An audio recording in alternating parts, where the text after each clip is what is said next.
大家好，我是小丽，今天分享一个蒜苗烧腐竹的做法，简单又好吃，一起来看一下。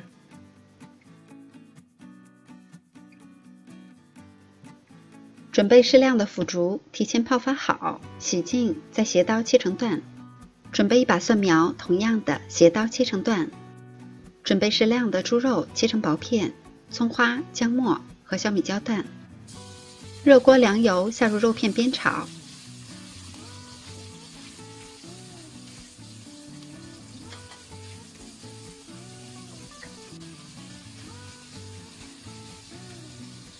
炒至肉片变色了以后，下入小米椒、葱花和姜末，小火炒出香味儿。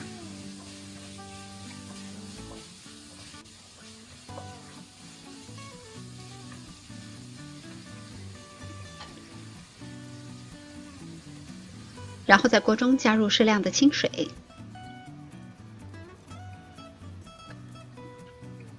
再来调下味儿，加入适量的老抽调下颜色。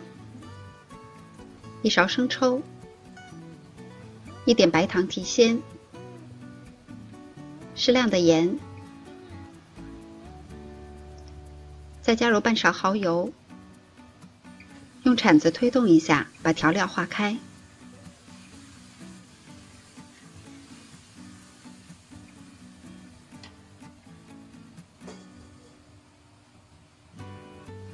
然后下入腐竹。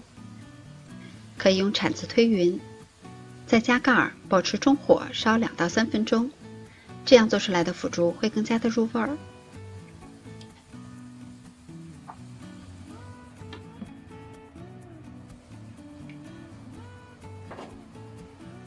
时间差不多了以后，再淋入适量的水淀粉，勾一下薄芡，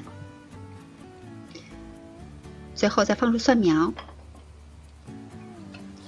快速的翻炒几下，炒匀。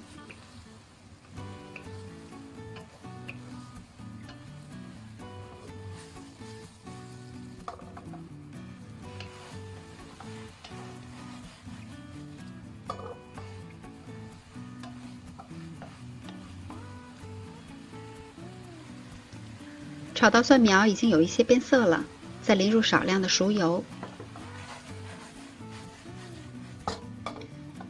再翻炒几下，炒匀就可以出锅装盘了。这样做出来的腐竹好吃入味儿，越嚼越香。喜欢的朋友也试一下吧。我是小丽，喜欢我的视频请关注留言，感谢您的收看，明天见。